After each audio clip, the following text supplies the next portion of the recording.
વાત હવે હેમચંદ્રાચાર્ય ઉત્તર ગુજરાત યુનિવર્સિટીની. જી હા, આ જ યુનિવર્સિટી અંતર્ગત 2018માં MBBSની પરીક્ષા લેવાઈ. પરીક્ષા બાદ એ 3 વિદ્યાર્થીઓ કે જેઓ નાપાસ હતા, પણ એમનું રીએસેસમેન્ટ કે રીચેકિંગના નામે એક આખો ખેલ થયો. આખીને આખી આન્સર બુક બદલાઈ અને એ વિદ્યાર્થીઓને પાસ કરવામાં આવ્યા. આપની ચેનલ ABP અસ્મિતા આ મુદ્દાને ઉજાગર કર્યો. સાથે જ ઇન્ક્વાયરી કમિટી પણ મુકાઈ. યુનિવર્સિટીની ઇન્ક્વાયરી કમિટીમાં સ્પષ્ટ થયું કે આ વિદ્યાર્થીઓના ગુણ સુધારવામાં આવ્યા છે, સપ્લિમેન્ટરી આન્સર બુક બદલવામાં આવી છે. ત્યારબાદ સરકારે પણ કમિટી મૂકી. એની અંદર પણ એ જ પ્રકારનો રિપોર્ટ આવ્યો. ખુદ પંકજ કુમાર કે જેઓ ACS હોમ હતા અને બાદમાં ચીફ સેક્રેટરી થયા, તેમના અહેવાલની અંદર પણ આવ્યું કે હા, આન્સર બુક બદલાઈ છે અને મોટી ગડબડી કરી છે. ત્યારબાદ વધુ એક ઇન્ક્વાયરી કમિટી મુકાઈ, તેમાં પણ આ જ પ્રકારનો અહેવાલ આવ્યો. થયું શું? એ 3 વિદ્યાર્થીઓનું પરિણામ હોલ્ડ કરી દેવામાં આવ્યું. પાસ હતા એમનું આગળ ભણવાનું એમનું સ્ટોપ કરાયું, પણ આખા કૌભાંડ માટે જે જવાબદાર હતા તેમને બચાવવામાં આવ્યા. સરકારે CID ક્રાઇમ પાસે તપાસ કરાવડાવી. એના રિપોર્ટનું શું થયું કોઈ કહેતું નથી, પણ હા, એની અંદર પણ આ લોકો કસૂરવાર છે. અને જે તે સમયના જેમની વિભાગની જવાબદારી હતી કેમેસ્ટ્રી વિભાગની, તે વોરાજી યુનિવર્સિટીના વાઇસ ચાન્સલર બન્યા અને વાઇસ ચાન્સલર પદ પરથી નિવૃત્ત પણ થયા. કોઈ સજા ના કરવામાં આવી, કોઈ સજા. એનો મતલબ કોઈ તો છે આ કૌભાંડ પર પડદો પાડી રહ્યું છે, કોઈ તો છે કે એ વખતના વાઇસ ચાન્સલર અને જેમની જવાબદારી એ વખતે હતી તેમને કોઈ બચાવવાનો પ્રયાસ કરી રહ્યો છે. સરકારની જ કમિટીના અહેવાલ બાદ હજી સુધી ફરિયાદ નથી નોંધાઈ, FIR નથી નોંધાઈ. હા, અદાલત પર ભરોસો છે, કારણ કે હવે આ મુદ્દો કાનૂની બની ચૂક્યો છે. ધારાસભ્ય કિરીટ પટેલ પાટણના છે, શિક્ષણ શાસ્ત્રી છે, તે અદાલતના તેમને દ્વાર ખખડાવ્યા છે. જોકે વિધાનસભામાં પણ મુદ્દો તેમને જ ઉઠાવેલો અને પછી જ ઇન્ક્વાયરી કમિટી મુકાઈ. પણ દુર્ભાગ્યપૂર્ણ રીતે હજી સુધી કોઈના વિરુદ્ધ FIR નથી નોંધાઈ. ડંકાની ચોટ ઉપર કહું છું, કૌભાંડ હતું જ, હું એ પણ જાણું છું. આ જ વિભાગ સાથે અને સરકાર સાથે જોડાયેલા અનેક લોકો આ કૌભાંડને દબાવવા માગે છે, કારણ કે રેલો એ વોરા સુધી પણ જાય છે, રેલો ઉચ્ચ અધિકારીઓ સુધી પણ જાય છે. અને ત્યારે જ લાગ્યું કિરીટ પટેલ જ્યારે આ લડાઈ લડી રહ્યા છે ત્યારે એમની પાસેથી જાણવું જોઈએ અને સમજવું જોઈએ, એમને પૂછવું પણ જોઈએ. કિરીટભાઈ, આપનું સ્વાગત છે. મારે એ જ જાણવું અને સમજવું છે. તમે ભરોસો આપતા હતા, મને પણ લાગતું હતું કે FIR નોંધાશે. ઇન્ક્વાયરી કમિટીના રિપોર્ટ પછી કયા પ્રકારની કાર્યવાહી થઈ અને તમને શું લાગે છે કેમ FIR ન નોંધાઈ? જુઓ, 2018નો આ પ્રશ્ન છે. MBBSના 3 વિદ્યાર્થીઓની સપ્લિમેન્ટરી 12 સપ્લિમેન્ટરી એટલે કે પુરવણી બદલી અને એમને પાસ કરાવવાનો મામલો હતો.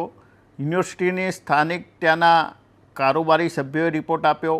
એના પછી એ વખતના ACS હોમ અને ત્યાર પછી રાજ્યના ચીફ સેક્રેટરી બનેલા પંકજ કુમારે પણ રિપોર્ટ આપ્યો અને છેવટે CID ક્રાઇમના IPS અધિકારીએ પણ રિપોર્ટ આપ્યો. આ તમામ રિપોર્ટની અંદર પ્રથમ દ્રષ્ટિએ ગુનો બનતો હોય અને પહેલા નંબરના આરોપી એ વખતના કુલપતિ JJ વોરાજે આવો રિપોર્ટ આપ્યો હોવા છતાં પણ સરકાર એ રિપોર્ટ રજૂ કરતી નહોતી. વારંવાર વિધાનસભાની અંદર રજૂઆત થઈ. મારી 14મી વિધાનસભાની અંદર એ વખતના જે મુખ્યમંત્રી હતા રૂપાણી સાહેબ, એમને પણ કહેલું કે અમે કોઈ ચમરબંધીને છોડવાના નથી. તો મારે ABP અસ્મિતાના માધ્યમથી કહેવા માગું છું કે ચમરબંધી પકડાઈ ગયો છે. તમે તો અત્યાર સુધી કોઈ ચમરબંધી પકડ્યો નથી. એ CID ક્રાઇમે અને નામદાર હાઈકોર્ટે પણ કહ્યું છે કે આટલા સમયથી FIR નોંધતા કેમ નથી. એટલે જ્યારે એક ઉચ્ચ સ્તરીય તપાસ થઈ હોય ને એની અંદર ભ્રષ્ટાચાર સાબિત થયો હોય અને સરકાર શા માટે છેલ્લા 2 વર્ષથી આવા લોકો સામે, ભ્રષ્ટાચારી લોકો સામે ભ્રષ્ટાચાર મુક્ત શાસનની વાતો કરે છે અને શા માટે ફરિયાદ નોંધતા નથી, એ મહત્વની બાબત છે. કિરીટભાઈ, આ મુદ્દે તમે અદાલતમાં પણ ગયા છો, હાઈકોર્ટમાં પણ ગયા છો. હાઈકોર્ટમાં સરકારે પક્ષ પણ મૂક્યો હશે. સરકારનું શું કહેવું છે, યુનિવર્સિટીનું શું કહેવું છે? જુઓ, કોઈ પણ વ્યક્તિ છેવટે હાઈકોર્ટની અંદર કે કોર્ટના શરણે ક્યારેય ગાય છે, અને એમાં પણ એક ચૂંટાયેલા પ્રતિનિધિ તરીકે, ધારાસભ્ય તરીકે હાઈકોર્ટની અંદર જવું પડે એ સૌથી પહેલાં તો સરકાર માટે શરમજનક બાબત કહી શકાય. એટલા માટે કે વિધાનસભાની અંદર જેણે ખાતરી આપી હોય, ચીફ સેક્રેટરી જેવા અધિકારીએ તપાસ કરી હોય, અને વારંવાર વિધાનસભાની અંદર મીડિયાની એબીપી અસ્મિતાની તમારા મીડિયાની અંદર પણ તમે વધુમાં વધુ 10થી વધુ વાર આ મુદ્દાને ઉજાગર કર્યો હોય, વિધાનસભાની અંદર 10થી વધુ વાર અમે રજૂઆત કરી હોય, અને છતાં પણ આ રિપોર્ટ એ રજૂ કરવામાં ના આવે. રિપોર્ટ રજૂ કરવા માટે અમારે નામદાર હાઈકોર્ટની અંદર પિટિશન કરવી પડે, અને હાઈકોર્ટની અંદર હાઈકોર્ટના નામદાર જજ જ્યારે એવું કહેતા હોય કે તમે આટલા સમયથી ફરિયાદ કેમ નોંધી નથી, કોણ ફરિયાદી બનશે, અને હજુ પણ તમે ફરિયાદ નોંધવાની અંદર વિલંબ કરી રહ્યા છો, એ બાબત આવતી 27મી તારીખે નક્કી થશે. પરંતુ જ્યારે હાઈકોર્ટે કડક વલણ અપનાવ્યું અને હાઈકોર્ટના જજ સાહેબે જ્યારે કડક રીતે કહ્યું, ત્યારે યુનિવર્સિટીના અધિકારીઓ અને સરકારના અધિકારી દોડતા થયા. પોલીસ જ્યારે યુનિવર્સિટીની અંદર કુલપતિ કે રજિસ્ટ્રાર પાસે જવાબ લેવા જાય ત્યારે ઓફિસ છોડીને જતા રહે. આ બહુ શિક્ષણ જગત માટે કલંકિત બાબત કહી શકાય, અને સરકાર માટે અને શિક્ષણ વિભાગ માટે શરમજનક બાબત કહી શકાય. કિરીટભાઈ, આપનો ખૂબ ખૂબ આભાર. આશા રાખું આ મુદ્દામાં ન્યાય થાય, એકવાર ઉદાહરણરૂપ કાર્યવાહી થાય, અને ઉદાહરણરૂપ કાર્યવાહી નથી થતી ને એટલે જ આવા કૌભાંડ યથાવત રહે છે. એમાં કોઈ બેમત નથી. ઇન્કવાયરીના તમામ રિપોર્ટમાં સ્પષ્ટ થઈ ચૂક્યું છે આ કૌભાંડ થયું છે. અને કૌભાંડની અંદર માત્ર એ વિદ્યાર્થીઓ જ નહીં કે જેમની આન્સર બુક બદલાઈ અને પાસ કરાયા, પણ એ આખી પ્રક્રિયામાં જે લોકો જોડાયેલા હતા ને એ લોકો પૈકીના પણ અનેક લોકો સામેલ છે. કેમ કે ન્યાયાલયની અંદર આ મામલો ચાલી રહ્યો છે. જાજી કોમેન્ટ નથી કરતો, પણ અપેક્ષા જરૂર રાખું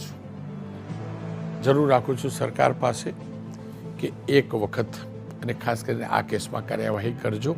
કારણ કે અહીંયા સવાલ અમારા સ્વાસ્થ્ય સાથેનો છે. આવા સ્ટુડન્ટ ડૉક્ટર બની જાય જે ખરેખર પૂરું ભણ્યા નથી, સાચું ભણ્યા નથી, જે પહેલેથી જ ખોટું કરે છે, એવા લોકો ડૉક્ટર બની જાય તો હાલત શું થાય?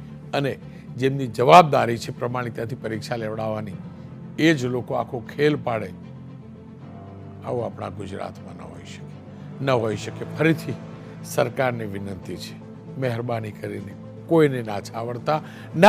હું જાણું છું મોટા લોકો છે, હું જાણું છું, પણ એનો મતલબ એ ન હોઈ શકે કે એમને છાવરીએ. આ પાપ છે જો સરકારમાંથી એમને કોઈ છાવરી રહ્યું છે તો.